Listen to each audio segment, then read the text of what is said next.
টাকা। আজকে প্রায় 10 থেকে 12 দিন যাবত আমি এখানে গ্যাস পাইতেছি না, তারপরে দিতেও পারতেছি না। আপনার গত মাসের 20 তারিখে আমি 1250 টাকা গ্যাস বিক্রি করছি।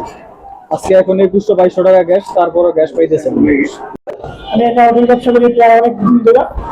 আজকে যে কয়েকদিন ধরে প্রায় 15-16 দিন ধরে গ্যাসের যে পরিস্থিতি, আমরা কিনতাম 1200-1300 টাকা, এই জায়গায় গ্যাস এখন কিনতেছি আমরা 2000-2500। তোমাদের কাছে গেলে এমন কথা বলে যে আমরা যাত্রীরা পানি যেরকম এরকম দাম নেই, আমরা কিছু করতে গেলে আমাদের সেরকম একটা ব্যবহার করে আরো আমরা এই পরিস্থিতি চাইতেছি উঠতে।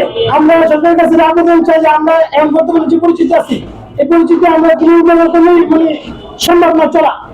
বর্তমানে যে গ্যাসের দাম বৃদ্ধি, তার কারণে আমরা খুবই ভোগান্তিতে আছি। বর্তমানে যে গ্যাসটা আমরা 1250 টাকা করে কিনতাম, সেটা এখন আমাদের 2400 থেকে 2500 টাকা কিনতে হচ্ছে। এই সামান্য দোকানে আমরা ছোট আমাদের হাত খরচ চালানোর জন্য দোকানগুলো চালে, সেখানে একটা 1200 টাকার গ্যাস দ্বিগুণ টাকায় কেনাটা আমাদের জন্য খুবই কষ্টকর। ছোট একটা বাসা বাড়িতে আমি এলপি গ্যাসে আমি তৈরি করা হয় আমার এটা। তো সরকারের কাছে আমার বিনীত আবেদন এটাই যে আগে আমি 1200 টাকা দিয়ে গ্যাস কিনতাম, কিন্তু সেই গ্যাসটা এখন আমার কিনতে হচ্ছে 2600-2500 টাকা দিয়ে।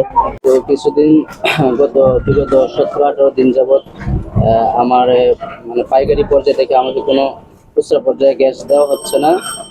আর পাশাপাশি আমার বাসায়ও গ্যাস নেই। এখন আমি একটা গ্যাস কিনতে গেলেও দেখা গেছে যে মানে নিজের বাসার জন্য কিনবো, তাও আমার কাছ থেকে 2200-2400 টাকা চাওয়া হইতেছে আর কি।